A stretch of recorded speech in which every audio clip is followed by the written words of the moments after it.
និយាយពីថាគ្រាន់តែធ្លាក់ភ្លៀង2 3មេមកឥឡូវនេះម៉ែខ្ញុំកំពុងតែអូសជីចាហើយជីនៅក្នុងបាវស៊ីម៉ង់នឹងឯងចាគាត់កាត់កណាត់ណាចាគឺយកមកច្រកជីទុកដាំល្មៀតដាំខ្ញីរបស់គាត់ចាហើយគឺគាត់យកមកដាក់ដាំនៅក្បែរលបងផ្ទះតែម្ដងចាងាយស្រួលយើងស្រោចទឹកចឹងណាចឹងហើយបានតែគេថាចាស់អត្តនេដៃមែនចាហើយគេថារពើដៃផ្ទៃឆ្អែតមែនចាខ្ញុំជឿតែម្ដងចាហើយឥឡូវនេះគាត់កំពុងតែលើកម្ដងមួយមកបាវតូចចឹងណាបងប្អូនចាហើយគឺមានដីមានជីមានអីចឹងណាទៅគ្រាន់តែដាំល្មៀតដាំខ្ញីដាំអីតាមអ្វីដែលគាត់ចង់ដាំជាពិសេសដាំដលងដាំអីនៅក្នុងបាវហ្នឹងគឺចុះធំបងប្អូនចាអាដលងគឺយើងដាំនៅតាមក្នុង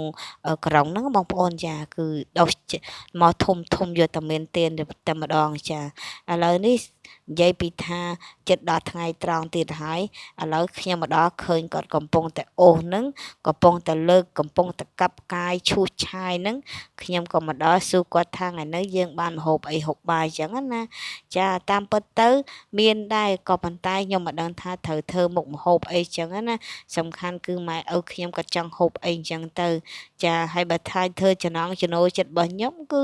ជៀនទៀតដល់ហើយបងប្អូនចាគីឡូពេលចាស់ទាំងទៅក៏ចង់ហូបអីរបស់ដែលថាមានទឹកមានអីចឹងណាចាហើយក៏មកឃើញគាត់កំពុងតែរៀបចំបាវ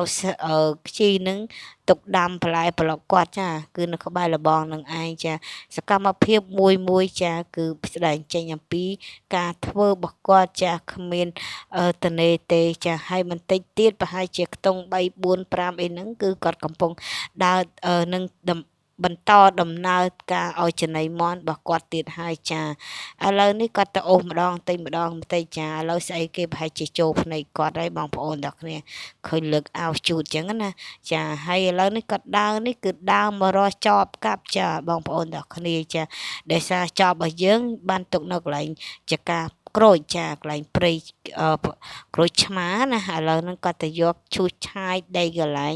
យើងធ្វើលបងហើយអីហើយអញ្ចឹងទៅវានៅរដេករដប់ដុំធំអញ្ចឹងទៅឥឡូវគាត់ទៅយកដើម្បីយកមកឈូសឆាយដើម្បីឲ្យវារាបស្មើនុកងាយស្រួលយើងសម្រាប់យើងដាំបន្លែប្លុកអីចឹងទៅបងប្អូនទាំងអស់គ្នាចាដូចជាការដាំរបស់គាត់មានតាំងពីពពាយអីចឹងទៅពពាយត្រឹងពពាយអីចឹងណាឬគាត់និយាយហើយណាមួយទៀតឃើញគាត់កំពុងតែបណ្ដោះពពាយត្រឹងទៀតផងបងប្អូនទាំងអស់គ្នាចាចឹងហើយបានថាបានតែឲ្យភ្លៀងមកតែម្ដងចាមិនទុកឲ្យទនេទេចាវាមិនបានជាលក់ផលអីទេចាគឺយើងគ្រាន់តែបានអាចស្លហូបអីឆាអីចឹងណា